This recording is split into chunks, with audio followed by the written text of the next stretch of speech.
ہم کریں گے ہر مظلوم کی حمایت۔ بسم اللہ الرحمن الرحیم۔ السلام علیکم، میں ہوں حرین فاطمہ اور آپ دیکھ رہے ہیں حمایتی نیوز HD چینل۔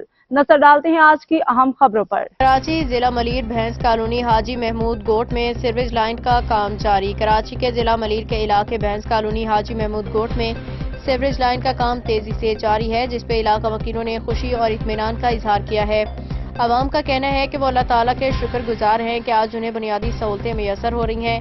اس منصوبے کے آغاز پہ شہریوں نے پاکستان پیپلز پارٹی کے چیئرمین جاوید اقبال، رسول خان اور ذوالفقار ٹالانی کا خصوصی شکریہ ادا کیا، جن کی کاوشوں سے یہ کام ممکن ہوا۔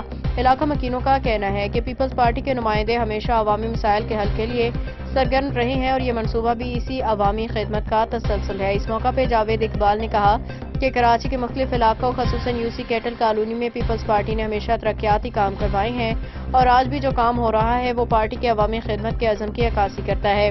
علاقہ مکینوں نے MPA اور MNA رفیق اللہ صاحب کا بھی شکریہ ادا کیا، جنہوں نے بے نظیر شہید ٹاؤن کے حوالے سے کیے گئے وعدوں کو پورا کیا۔ مقامی افراد کا کہنا تھا کہ پیپلز پارٹی ہمیشہ غریبوں اور مظلوموں کی آواز رہی ہے اور آئندہ بھی عوامی خدمت جاری رہے گی۔ حاکم علی دل کی رپورٹ۔ اب تک کے لیے اتنا ہی۔ مزید خبروں اور اپڈیٹ سے باخبر رہنے کے لیے دیکھتے رہیں حمایتی نیوز HD چینل۔